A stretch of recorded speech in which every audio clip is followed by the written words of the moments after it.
Hello అండి. ఈరోజు వీడియోలో ఈ వర్క్ బ్లౌజ్ స్టిచ్చింగ్ ఎలా చేసుకోవాలో చూపిస్తాను. అయితే ఇది చీరలో వచ్చిన బ్లౌజ్ పీసేనండి. కాకపోతే బ్లౌజ్ పీస్కి లెంత్ తక్కువ వచ్చింది, వెడల్పు ఎక్కువ వచ్చింది. నేను సైజ్ బ్లౌజ్ ఏమో 2.5 ఉంటే 3.5 ఉంది. దీన్ని ఎలా స్టిచ్ చేసుకోవాలో చూపిస్తా. మనకు అలాగే స్టిచ్ చేస్తే భుజాల పైన జారుతుందండి. అందుకే మిడిల్ ఒక 1/2 ఇంచు ఇలా స్టిచ్ వేసుకోవాలి. ఇలా స్టిచ్ వేసుకుంటే మనకు భుజాల పైన జారకుండా గల్ల కొంచెం తక్కువ వస్తుంది. ఇలా స్టిచ్ చేసుకుందాన్ని మిడిల్లో ఒక కుట్టు వేసుకోవాలి.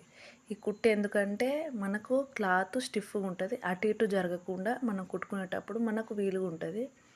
ఇప్పుడు కుట్టుకున్న దాన్ని ఆ పూస దగ్గర నుంచి మొత్తం స్టిచ్ వేసుకోవాలి. దాని పక్క నుండి ఇలా స్టిచ్ వేసుకుంటే మనకు ఆ పూస మంచిగా కనిపిస్తుంది, క్లాత్ కూడా కనిపించకుండా. స్టిచ్ చేసుకుందాన్ని ఒక 1/2 ఇంచ్ దూరం నుంచి కట్ చేసుకోవాలి.